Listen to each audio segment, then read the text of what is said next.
Hi, I'm Fiona from Wessex Archaeology North, and I'm now going to show you what happens with the bits that floated at the top of the bucket flotation, what we do next.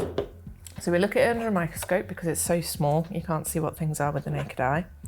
And the first thing that we do is we pop it through a sieve.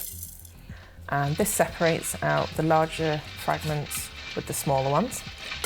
In the up top one, you tend to get a lot of charcoal, bigger chunks of charcoal, which in turn can be looked at by a charcoal specialist. And then what we do is pop into here and start looking at it under the microscope. We'll see things like charcoal, grains, seeds, chaff. You might also find things like hammer scale. And then we record it all, which will then tell us how a feature may have been used, whether it's a site where it's burning or a rubbish dump, and also the environment as a whole.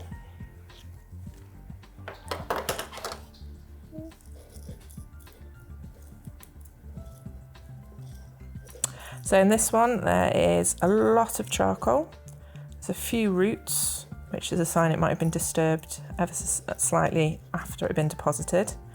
There isn't any grains or weeds, so that would suggest that it's mainly just a burning event has caused this deposit to be put down. After the flotsam residues have been looked at under the microscope, the weeds, grains and anything else environmental will have been taken out, extracted from it, and these are then bottled up and sent to our archaeobotanist for identification to help understand the environment and the site that's in use.